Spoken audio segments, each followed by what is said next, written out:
ಆಯ್ತು ಅಂತಾರೆ. ಆಯ್ತು ಅಮ್ಮ, ನಮಸ್ತೆ ಅಮ್ಮ. ಚೆನ್ನಾಗಿದ್ದೀರಮ್ಮ?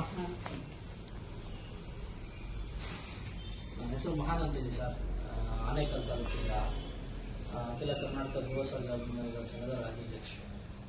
ಸೊ ಇತ್ತೀಚೆಗೆ ಏನು ಈ ಘಟನೆ ನಡೆದಿತ್ತು ಅದನ್ನೆಲ್ಲ ನೋಡಿ ತುಂಬಾ ಅಂದ್ರೆ ತುಂಬಾ ಬೇಜಾರು ಸರ್. ಒಂದು ವಾರದಿಂದ ಏನೋ ಒಂಥರ ಸಂಕಟ ಆಗಬೇಕು, ಭೇಟಿ ಮಾಡಬೇಕು ಅಂತ ಒಂದಷ್ಟು ಮಾಧ್ಯಮದ ಸ್ನೇಹಿತರ ಹತ್ರ ಅಡ್ರೆಸ್ ತಗೊಂಡು ಬಂದ್ವಿ. ನೆನ್ನೆನೆ ಬರಬೇಕಾಗಿತ್ತು, ನೀವೆಲ್ಲ ಹೊರಗಡೆ ಹೋಗಿದ್ದಾರೆ ಅಂತಂದ್ರು. ಸರಿ ಅಂತೇಳಿ ಇವತ್ತು ಒಂದಷ್ಟು ಜನ ನಮ್ಮ ಯುವಕರ ಹತ್ರ ಎಲ್ಲ ಮಾತಾಡಿ ಬೌದ್ಧರ ಫಿಲಮು ರಿಲೀಸ್ ಆಗಿತ್ತು ಆಲ್ ಓವರ್ ಕರ್ನಾಟಕ. ಈ ವಿಚಾರ ಆದ್ಮೇಲೆ ಫಿಲಮ್ ಬೇಕಾದ್ರೆ ಇನ್ನೂ ಒಂದು 20 ವರ್ಷಕ್ಕೋ 25 ವರ್ಷಕ್ಕೋ ಮತ್ತೆ ರಿಲೀಸ್ ಮಾಡ್ಬೋದು, ಮತ್ತೆ ನಾವು ಅದನ್ನ ಸಂಭ್ರಮ ಮಾಡ್ಬೋದು. ಬಟ್ ರೇಣುಕಾ ಸ್ವಾಮಿ ಕುಟುಂಬಕ್ಕೆ ಹೀಗಾಗಿರೋದು ನೋಡಿ ಮನಸ್ಸಿಗೆ ತುಂಬ ಬೇಜಾರಾಗಿ ಸುಮ್ಮನೆ ಏನಕ್ಕೆ ಅದನ್ನೆಲ್ಲ ಮಾಡೋದು, ಬಂದಿದ್ದು ಹೋಗಿ ಮಾತಾಡ್ಸ್ಕೊಂಡು ಬರೋಣ ಅಂತೇಳಿ ನಮ್ಮ ಕೈಲಾಗಿ ಏನು ಸಹಾಯ ಮಾಡ್ಬಿಡೋಣ ಅಂತ ಬಂದ್ವಿ ಸರ್. ಅಷ್ಟೇ, ಏನಿಲ್ಲ, ದೇಶ ಇಲ್ಲ. ನೆನ್ನೆ ಇರಲಿಲ್ಲ ಅದಿದ್ರು ನಾವು ಚೀಫ್ ಮಿನಿಸ್ಟರ್ ಕಾಣಲಿಕ್ಕೆ ಹೋಗಿದ್ವಿ. ಹಾಂ ಸರ್, ಇಲ್ಲ ನೋಡಿ ನ್ಯೂಸಲ್ಲೆಲ್ಲ ನೋಡಿದ್ವಿ ನಾವು.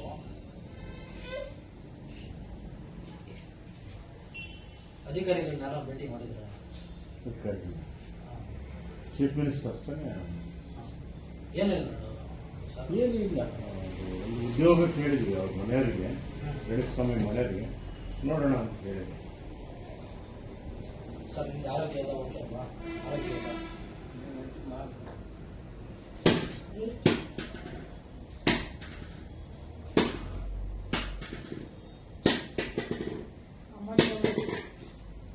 ಡಿಪಾರ್ಟ್ಮೆಂಟ್ ಅಲ್ಲಂತೂ ತುಂಬಾ ಅದ್ಭುತವಾಗಿ ಕೆಲಸ ಮಾಡ್ತಾ ಇದ್ದಾರೆ ಮಾಸ್ಟರ್. ಯಾಕಂತಂದ್ರೆ ಇದನ್ನ ಪ್ರಾರಂಭದಲ್ಲೇ ಮುಚ್ಚಾಕ್ಬಿಡ್ಬೋದಾಗಿತ್ತು, ಬಟ್ ಯಾರೂ ಇದು ಮಾಡಕ್ ಹೋಗಿಲ್ಲ. ಒಳ್ಳೆ ರೀತಿಯಲ್ಲಿ ಇದು ಮಾಡ್ತಾ ಇದ್ದಾರೆ. ಇವತ್ತು ಆಲ್ ಓವರ್ ಕರ್ನಾಟಕ ಎಲ್ಲಾ ಭಾಗದಲ್ಲೂ ಧ್ರುವಣ್ಣನ ಅಭಿಮಾನಿಗಳಿದ್ದಾರೆ. ಸಾಕಷ್ಟು ಜನ ವಾಟ್ಸಪ್ ಗ್ರೂಪ್ಗಳಲ್ಲಿ ಅದು ಇದು ಕೊಡಪ್ಪ.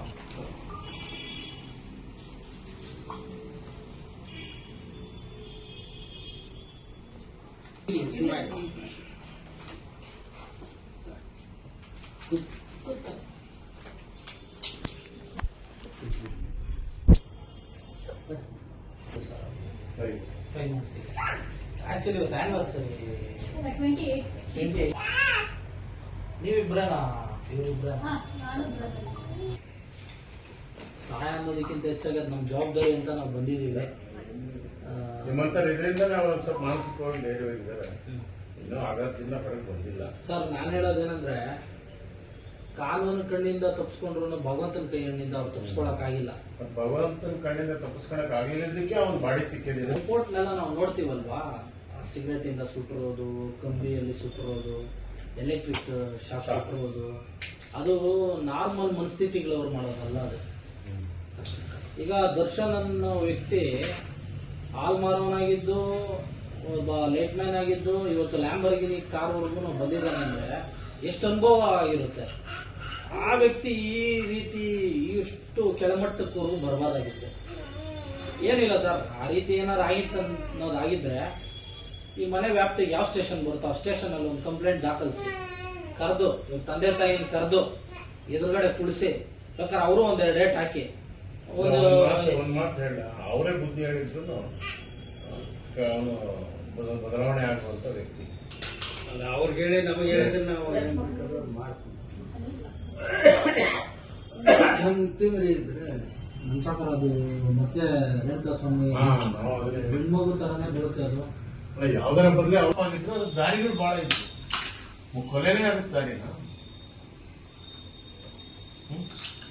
ತಪ್ಪು ಮಾಡಿದಾರೆಲ್ಲ ಗೊತ್ತಿಲ್ಲ ಇನ್ನೂ. ಅದೇನು ತನಿಖೆಲ್ಲ ಆಗ್ಬೇಕು, ಅದು ಏನಾಗುತ್ತೋ ಗೊತ್ತಿಲ್ಲ. ಅವ್ರಿಗೆ ಹೇಳ್ತಾ ಇದ್ದಾರೆ ಅಷ್ಟೇ. ಸೋಷಿಯಲ್ ಮೀಡಿಯಾ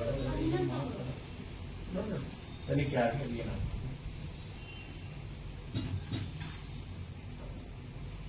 ತುಂಬಾ ಬೇಜಾರು ಮಾಡ್ಕೊಂಡಿದ್ದಾರೆ. ಈಗ ಜಸ್ಟ್ ಒಂದು 10 ನಿಮಿಷದಿಂದ ಅಣ್ಣ ಒಂದ್ಸತಿ ಅವ್ರ ತಂದೆ ತಾಯಿ ಹತ್ರ ಮಾತಾಡಿ ಅಂದ್ರೆ ಒಂದ್ ಸ್ವಲ್ಪ ಸಮಾಧಾನ ಮಾಡಿ ಅಣ್ಣ ಅಂದಿದ್ದಕ್ಕೆ ನಾನು ಅವ್ರ ಹತ್ರ ಏನಾದ್ರು ಮಾತಾಡಿದ್ರೆ ನೀನ್ ನನ್ನ ಸಮಾಧಾನ ಮಾಡ್ಬೇಕು, ಪುತ್ರ ಶೋಕಂ ನಿರಂತರಂ ಅದು. ಒಳ್ಳೆ ಒಬ್ಬ ಅಣ್ಣನ ಕಳ್ಕೊಂಡಿದ್ದೀನಿ ನಾನು. ಮನೇಲಿ ನಮ್ಮ ಅಣ್ಣ ಒಬ್ರು ಇಲ್ಲ, ಅವ್ನ ನೋವು ಎಷ್ಟಂತ ನನ್ಗೆ ಗೊತ್ತು. ಈಗ ಹೋಗಿದ್ದೇನೋ ಒಂದು ಒಳ್ಳೆ ಕೆಲಸ ಮುಗಿಸ್ಕೊಂಡು ಬಾ ಅಂತಂದ್ರೆ, ಈಗ ಜಸ್ಟ್ ಅಲ್ಲಿ ಅಡ್ರೆಸ್ ಕೇಳೋಣ ಅಂತೇಳಿ ಹಿಂದೆ ಹಾಕಿದ್ದೆ. ಅಲ್ಲಿ ಕಾಲ್ ಮಾಡಿದಾಗ ಹೇಳಿದ್ರು, ಸರ್ ಹೇಳ್ರಿ ಸರ್ ಈ ವಿಚಾರವಾಗಿ ಏನೇ ಬೆಂಬಲ ಇದ್ರು ನಾವು ಬಂದು ಇಟ್ಕೊಳ್ತೀವಿ ಸರ್. ಯಾಕಂದ್ರೆ ಮೊನ್ನೆ ನೇಹ ಅನ್ನೋ ಒಂದು ಹೆಣ್ಣುಡುಗಿ ಮೇಲೆ ಹಂಗಾದವು ನಾವು ಧ್ವನಿ ಎತ್ತಿದ್ದೀರಿ ಹುಬ್ಳಿಯಲ್ಲಿ. ಅದಾದ್ಮೇಲೆ ಧರ್ಮಸ್ಥಳದಲ್ಲಿ ಸೌಜನ್ಯ ಹೆಣ್ಮಗಳ ಮೇಲೆ ಆದವು ಧ್ವನಿ ಎತ್ತಿದ್ದೀವಿ. ಇಲ್ಲಿ ರೇಣುಕಾ ಸ್ವಾಮಿ ಅವರ ಮೇಲೇನು ಈ ಒಂದು ಕುಟುಂಬಕ್ಕೆ ಅನ್ಯಾಯ ಆದಾಗ ಇಲ್ಲೂ ನಾವು ಬಂದು ಅದೇನ್ ಮಾಡಿದೀವಿ. ಸುಮ್ಮನೆ ಇಲ್ಲ ಆಗ್ತವೆ, ಅದಕ್ಕೊಂದು ಅಂತ್ಯ ಇಲ್ಲ, ಅಂತ್ಯ ಬರ್ಬೇಕು. ಸುಮ್ಮನೆ ಇಲ್ಲ ಹಿಂಗೆ ಮತ್ತೆ ಎಲ್ಲರನ್ನ ಏನ್ ಮಾಡ್ತಾ ಇದ್ದಾರೆ ಅಂದ್ರೆ, ಸ್ವಲ್ಪ ನಾಡಿನ ಜನತೆಗೆ ನನ್ನ ನಮಸ್ಕಾರ. ಇವ್ರು ಯಾರು ಅಂತ ನಿಮ್ಗೆ ಗೊತ್ತಿರುತ್ತೆ. ರೇಣುಕಾ ಸ್ವಾಮಿ ಅವ್ರ ಕುಟುಂಬ ಮೊದಲನೇದಾಗಿ ಸಮಾಜದಲ್ಲಿ ಯಾವುದೇ ಒಂದು ವ್ಯಕ್ತಿ ತಪ್ಪದಾರಿಗೆ ಹೋಗ್ಬೇಕಾದ್ರೆ ಕೇಳೋದಕ್ಕೆ ಮನೇಲಿ ತಂದೆ ತಾಯಿ ಅಂತ ಇರ್ತಾರೆ. ಅದೇ ರೀತಿ ಸಮಾಜದಲ್ಲಿ ಏನಾದ್ರು ಕೆಟ್ಟದಾದಾಗ ಕೇಳೋದಕ್ಕೆ ಲಾಯರು, ಪೊಲೀಸು, ಅದೇ ರೀತಿ ಮಾಧ್ಯಮದವರು ಅಂತ ಇರ್ತಾರೆ. ಮೊದಲನೇದಾಗಿ ಈ ಒಂದು 3 ರಂಗಕ್ಕೂ ನಾವು ಧನ್ಯವಾದಗಳನ್ನು ಹೇಳೋದಕ್ಕೆ ಇಷ್ಟಪಡ್ತೀನಿ. ಯಾಕಪ್ಪ ಅಂತ ಹೇಳಿದ್ರೆ, ಇವತ್ತು ಆರೋಪಿಗಳು ಯಾವ ತರ ಪ್ರಭಾವಿಗಳು ಅಂತ ನಿಮ್ಮೆಲ್ರಿಗೂ ಗೊತ್ತು. ಇವತ್ತು ರಾಜ್ಯದಾದ್ಯಂತ ಬೌದ್ದೂರ್ ಸಿನಿಮಾ ರಿಲೀಸ್ ಆಗಿತ್ತು. ಈ ಒಂದು ಬೌದ್ದೂರ್ ಸಿನಿಮಾ ರಿಲೀಸ್ ಏನಾಗಿದೆ, ಅದನ್ನ ಸಂಭ್ರಮಿಸೋದು ಬೇಡ. ರೇಣುಕಾ ಸ್ವಾಮಿಯ ಕುಟುಂಬಕ್ಕೆ ನೆರವಾಗಬೇಕು ಅಂತೇಳಿ ಆ ಸಿನಿಮಾಗೆ ಖರ್ಚು ಮಾಡಬೇಕು ಅನ್ಕೊಂಡಿದ್ದಂತ ದುಡ್ಡನ್ನ, ಹಣವನ್ನ ರೇಣುಕಾ ಸ್ವಾಮಿಯ ಕುಟುಂಬಕ್ಕೆ ನಮ್ಮ ಜವಾಬ್ದಾರಿ ಅಂತೇಳಿ ಬಂದು ಅವ್ರನ್ನ ಮಾತಾಡಿ ಅವ್ರಿಗೆ ಧೈರ್ಯ ತುಂಬಿ ಅವ್ರಿಗೆ ಸಾಂತ್ವನವನ್ನ ಮಾಡಿ, ಅವ್ರು ಆಕ್ಚುಲಿ ಧನ ಸಹಾಯ ಬೇಕಾಗಿಲ್ಲ, ಅವ್ರಿಗೆ ನ್ಯಾಯ ಸಿಕ್ಕಿದ್ರೆ ಸಾಕು ಅಂತ ಹೇಳ್ತಾ ಇದ್ದಾರೆ. ನಾವು ಕೊಟ್ಟರು ಅವರು ಬೇಡ ಅಂತ ಹೇಳ್ತಾ ಇದ್ದಾರೆ. ಬಲವಂತವಾಗಿ ನಾವೇ ಬಂದು ಅವ್ರಿಗೆ ಅವ್ರ ಆರೋಗ್ಯವನ್ನು ನೋಡಿಕೊಂಡು ಆ ಹೆಣ್ಮಗಳಿಗೆ ಒಂದು ಧೈರ್ಯ ಮತ್ತು ಶಕ್ತಿಯನ್ನು ತುಂಬುವಂತ ಕೆಲಸ ಮಾಡಿ ನಮ್ಮ ಕೈಲಾದಂತಹ ಸಹಾಯನ ನಾವು ಮಾಡಲಿಕ್ಕೆ ಬಂದಿದ್ವಿ.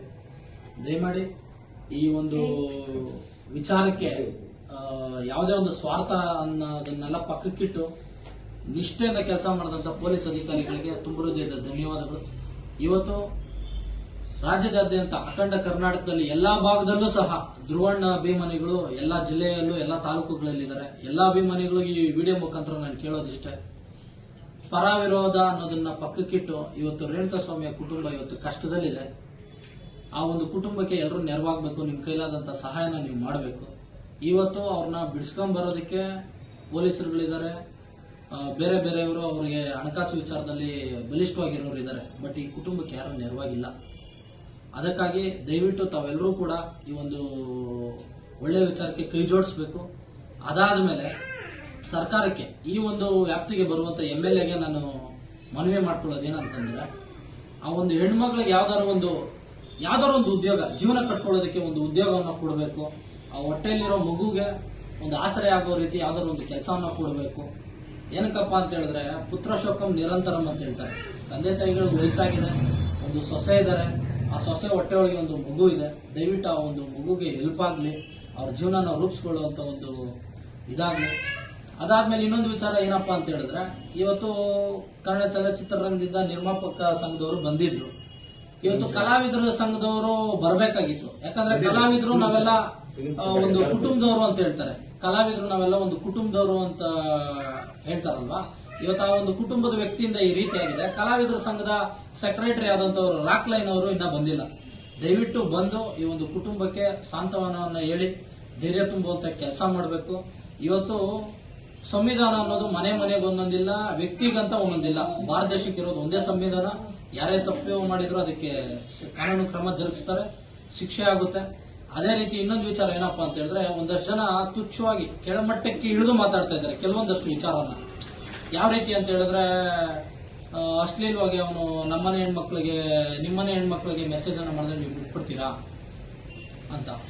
ನಾನು ಹೇಳೋದೇನಪ್ಪಾ ಅಂತ ಹೇಳಿದ್ರೆ, ಇವತ್ತು ಸಮಾಜದಲ್ಲಿ ಎಷ್ಟೋ ಕಡೆ ರೇಪ್ಗಳಾಗ್ತಾ ಇದೆ. ರೇಪ್ ಮಾಡಿದವ್ರನ್ನೇ ಇವತ್ತು ಎತ್ಕೊಂಡು ಹೋಗಿ ಜೈಲಲ್ಲಿ ಆಗ್ತಾ ಇದ್ದಾರೆ. ಸೊ ರೇಣುಕಾ ಸ್ವಾಮಿ ಅವ್ರು ಏನಾದ್ರು ಅಶ್ಲೀಲವಾಗಿ ಮಾಡಿದ್ದೇ ಆಗಿದ್ರೆ ಆದ್ರೆ ಕಾನೂನಾತ್ಮಕ ಅವ್ರು ಶಿಕ್ಷೆ ಮಾಡಿ ಅವ್ರಿಗೆ ಜೈಲ್ಗೆ ಹಾಕ್ಬೋದಾಗಿತ್ತು. ಈ ಒಂದು ವಿಚಾರನ ಹ್ಯಾಂಡಲ್ ಮಾಡೋ ರೀತಿಯಲ್ಲಿ ಎಲ್ಲೋ ದರ್ಶನ್ ಅವರು ಹೇಳಿದ್ರು ಅಂತ ನನ್ನೊಂದು ಭಾವನೆ. ಯಾಕಪ್ಪ ಅಂತ ಹೇಳಿದ್ರೆ, ಅವ್ರು ಎಷ್ಟು ಪ್ರಭಾವಿಗಳು ಅಂತ ಹೇಳಿದ್ರೆ, ಈ ವ್ಯಾಪ್ತಿಗೆ ಬರುವಂತ ಯಾವ್ದಾದ್ರು ಸರ್ಕಲ್ ಇನ್ಸ್ಪೆಕ್ಟರ್ಗೋ ಇಲ್ಲ MLAಗೋ ಇಲ್ಲ SIಗೋ ಫೋನ್ ಮಾಡಿ ಈ ತರ ಒಂದು ವಿಚಾರ ಆಗಿದೆ ಅಂತೇಳಿ ರೇಣುಕಾ ಸ್ವಾಮಿ ಅವ್ರನ್ನ ಸ್ಟೇಷನ್ಗೆ ಕರೆದು ದರ್ಶನ್ ಅವರೇ ಒಂದೆರಡು 4 ಮಾತು ಬುದ್ಧಿ ಹೇಳಿ ಒಂದೆರಡು ಏಟು ಹೊಡೆದು ಅದಾದ್ಮೇಲೆ ಅವ್ರ ಮೇಲೆ ಒಂದು ಕೇಸನ್ನ ದಾಖಲೆ ಮಾಡಿ ಅವ್ರ ಅಕೌಂಟ್ ಅನ್ನ ಡಿಲೀಟ್ ಮಾಡಿ ಅವ್ರ ಬುದ್ಧಿ ಹೇಳಿ ಕಳಿಸ್ಬೋದಾಗಿತ್ತು.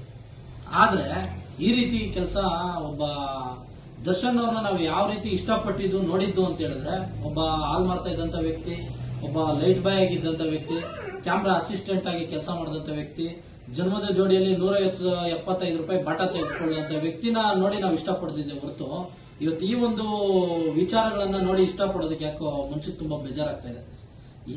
ಇವತ್ತು ದರ್ಶನ್ ಅವರು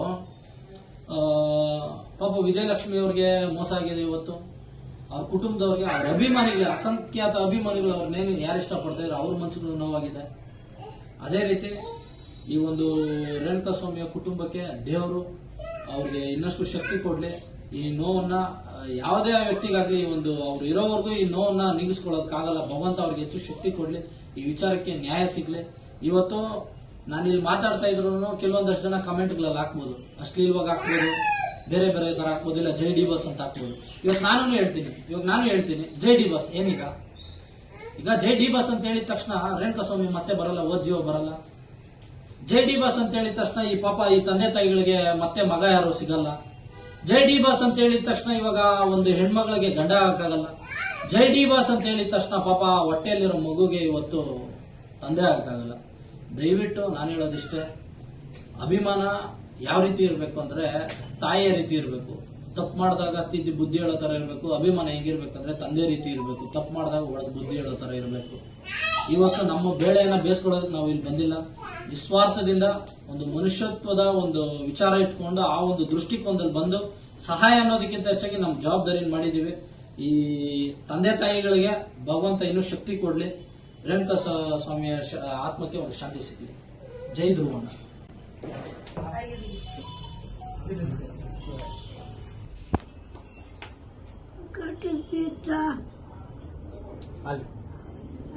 ಬೇಡ, ಬೀಸ್ತೀನಿ